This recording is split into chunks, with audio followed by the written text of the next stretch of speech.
My name is Kama Lord, and today we are going to make bagels! This is actually a 2-day process, and that's how you get the good, chewy, flavorful, traditional bagel.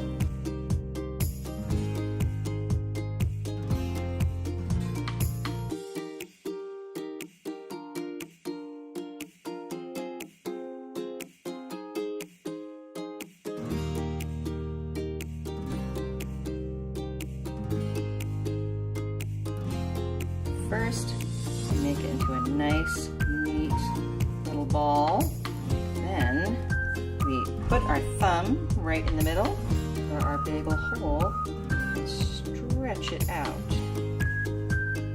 The other way to shape a bagel is to make a nice big dough snake.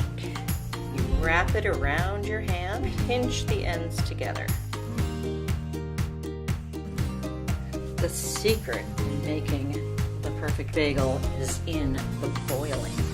The reason you boil bagels is to get that good, chewy, shiny crust on them. If you didn't boil them, they would have just a normal bread crust. So these have been boiled. If you want to put any toppings on, this is the time to do it.